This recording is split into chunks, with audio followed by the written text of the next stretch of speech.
Hello dear student, I am Mr. Ashish Uddhav Shende, Assistant Professor, Department of Physics, Rashtrapita Mahatma Gandhi, Arts, Commerce and Science College, Savli. Today I am going to explain the new topic, that is viscosity.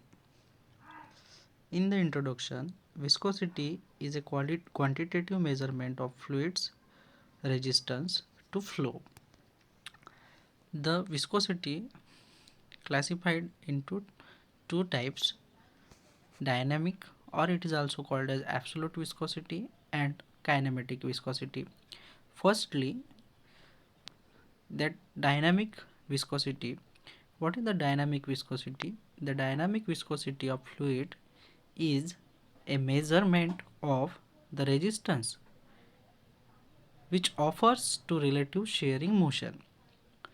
And look here, this picture, it shows that when we consider the number of thin fluids layer, the bottom of this layer is in the rest position, or it do not move. That's why it's having velocity 0. But when the fluid is divided into n number of thin fluids layer, then from the bottom to top, when we going from the top, bottom to top, the velocity of that fluids molecules will be increases layer to layer, upward in upward direction. So this is a height of this thin fluid layers. This shows that the velocity is increases in upward direction. Okay, so at the bottom position the velocity becomes 0, but when going in upward direction, layer to layer, this velocity will be increases. Okay, so due to this, that dynamic viscosity is n eta is equal to F by A into mu by H. That means F, that is a force which is in the form of shearing stress, A, that is the surface area, and U be the velocity, and H be the height. Okay, so now another viscosity is kinematic viscosity. So what is the kinematic viscosity? It is defined as, it is the ratio of absolute viscosity to the density of fluid. Okay, that means kinematic viscosity is equal to eta by rho, that is rho means density of fluid. Okay, now how to measurement that viscosity? To measurement the viscosity, the required instrument, that is capillary viscometer. Okay, it gives the kinematic viscosity of the fluid, and it is based on Poiseuille's law for steady viscous flow in pipe. Okay, so now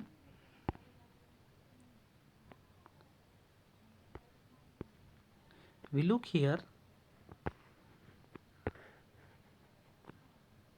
this picture it shows that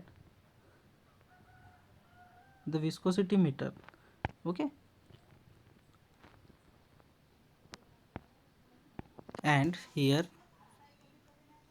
this formula is help to calculate the kinematic viscosity, and kinematic viscosity is having unit meter square per second. So V is the kinematic viscosity, R be the radius of capillary,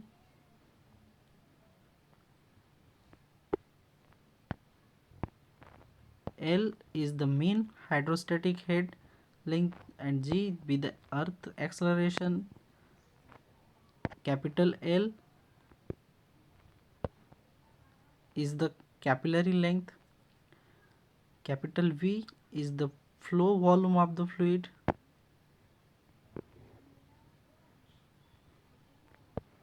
T is the flow time through the capillary, and K, that is small k, is the capillary constant which has to be determined experimentally by applying a reference fluid with known viscosity. For example, by applying the freshly distilled water, the capillary constant is usually given by the manufacturer of the viscometer, and this is a viscometer. Okay, so this is suction pulls fluid to start mark. This is start mark. This is stop mark. This is capillary action, capillary section. Okay, and this is stopwatch. Now viscosity measurements. So rotational viscometers is also helped to find out the value of dynamic viscosity. It is based on the principle of that fluid whose viscosity is being measured is shared between the two surfaces.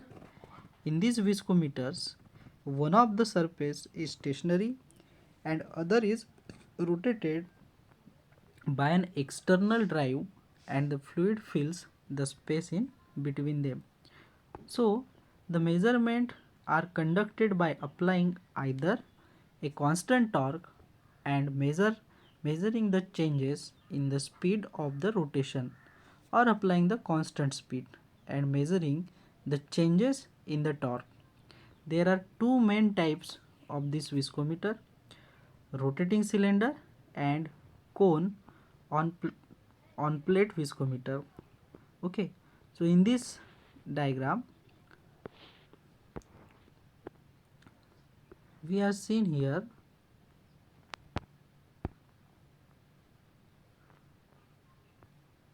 this is outer cylinder.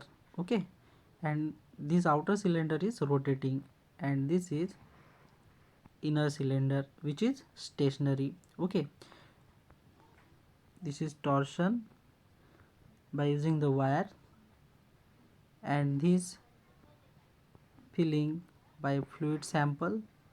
Okay, by this by using this instrument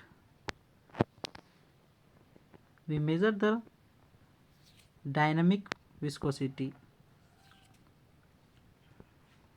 The another instrument is cone on plate viscometer.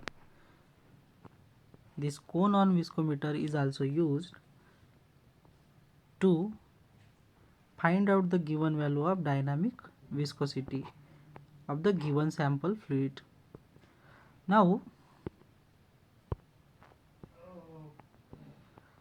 what is the effect of temperature on viscosity? The viscosity of liquid decreases with increase in the temperature. The viscosity of gases increases with increase in the temperature. Okay, so in this picture this line shows that the effect of temperature on kinematic viscosity. This blue, okay,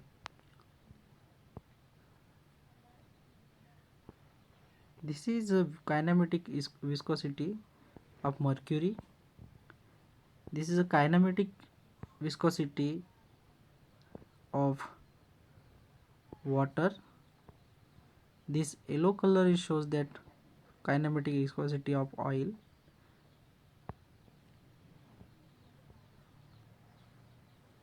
Green color is also shows the viscosity, kinematic viscosity of oil. This brown color shows that the viscosity and effect of temperature of air, and this dark green shows that the kinematic viscosity and effect of temperature on helium. Okay, so from this graphical representation we consider here, when the viscosity of liquid decreases if the temperature is increases, if the viscosity of gases is increases if when the temperature is increases. Okay, now the effect of pressure, the lubricant's viscosity increases with pressure. For most lubricants this effect is consider largest than the other effects when the pressure is significantly above atmospheric pressure.